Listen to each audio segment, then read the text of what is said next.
আসসালামু আলাইকুম, সবাই কেমন আছেন? আজকের আমি এই ট্যাংরাগুলো দিয়ে সর্ষে ট্যাংরা রান্না করব। তার জন্য দেখুন ট্যাংরা মাছগুলো খুব সুন্দরভাবে ধুয়ে পরিষ্কার করে নিয়েছি। তো দেখতে থাকেন কিভাবে আমি সর্ষে ট্যাংরাটা রান্না করি। তো প্রথমে আমি কড়াইতে সরিষার তেল দিয়ে দিচ্ছি। এবার আমি তেলের উপরে কিছু কালো জিরে দিয়ে দিচ্ছি। কালো জিরে দেওয়ার পর এখানে বেটে রাখা পেঁয়াজ, রসুন আর কাঁচা ঝালগুলোও সব দিয়ে দেব। এবার মশলাগুলো খুব সুন্দর করে কষিয়ে নেব।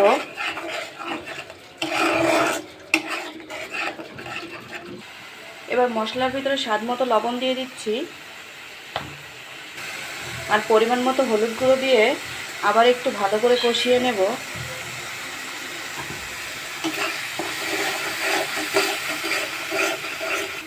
মশলাগুলো খুব ভালোভাবে কষানো হয়ে গেছে। এবার কেটে ধুয়ে রাখা মাছগুলো দিয়ে দিচ্ছি। মাছের সঙ্গে মশলাটা হালকা একটু কষিয়ে নেব।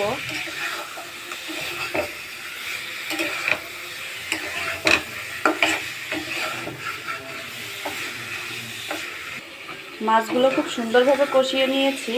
এবার আমি পরিমাণ মতো পানি দিয়ে দিচ্ছি।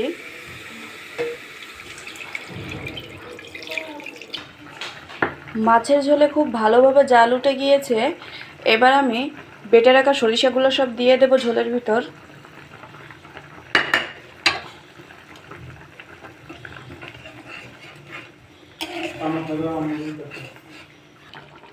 সরিষা বাটা দিয়ে বেশ কিছুক্ষণ ফুটিয়ে নিয়েছি।